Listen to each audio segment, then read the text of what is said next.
राजेश विजय भगत 14 यवतमाळ वाशिम लोकसभा मतदारसंघातून उमेदवारी अर्ज दाखल केला होता। मी जेव्हा उमेदवारी अर्ज दाखल केला त्यानंतर माझा पडताळणीमध्ये अवैध ठरवण्यात आला।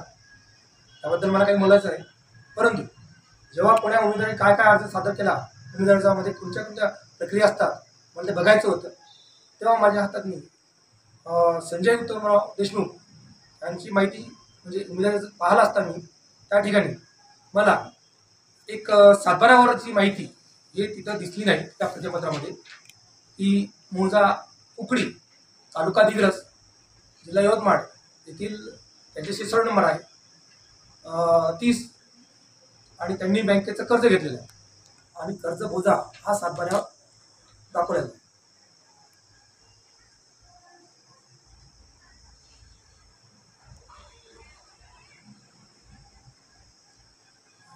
मला असं म्हणायचं आणखी की मी त्यामुळे उच्च न्यायालय नागपूर या ठिकाणी त्यांच्या विरोधात रिट पिटिशन दाखल केले किंवा शासनाची दिशाभूल होऊ नये आणि जनतेची आणि मतदाराची सुद्धा दिशाभूल होऊ नये आणि खोटारडा उमेदवार याला खोटी माहिती देणं किती चांगलं वाटलं हे मला फक्त जनतेसमोर आणायचं होतं, उघडीच आणायचं होतं, म्हणून मी रिट पिटिशन याचिका दाखल केली।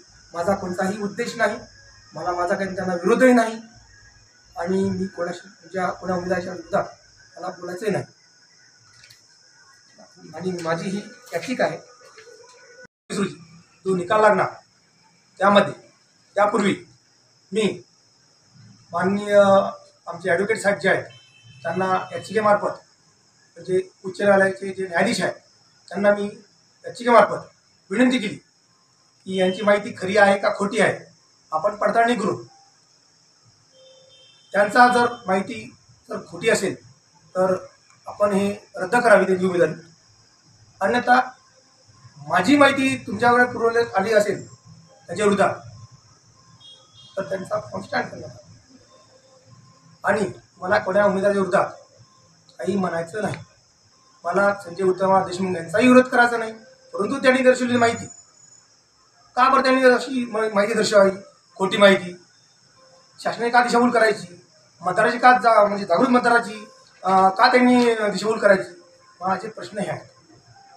एक मी सर्वसामान्य माणूस आहे, समाज कार्य करता माझी सुद्धा इच्छा झाली की लोकसभा काय असतं आपण सुद्धा उमेदवारी अर्ज भरायचा होता, म्हणून मी अर्ज भरला। परंतु जेव्हा पडताळणी करताना जेव्हा निवडणूक निर्णय आयोगाची जी व्यक्ती होती ती निवड केलेली व्यक्तिमत्व आहे जिल्हाधिकारी साहेब यांनी जेव्हा निवड केली त्यांची माहिती घेतली, पुस्तक घेतलं, त्यांचं उमेदवारी अर्ज दाखल केलेला पाहिला, पण त्याच्यामध्ये त्यांच्या ॲफिडेविटमध्ये ही माहिती त्यांनी दर्शवली नाही। म्हणून मला सर्वसामान्य माणूस असताना सर्वसामान्य माणसापर्यंत जागृत मतदारापर्यंत माझी ही माहिती आणि शासनाला ही माहिती दिसली पाहिजे, ही माझी फक्त एवढं मला बोलायचं आहे।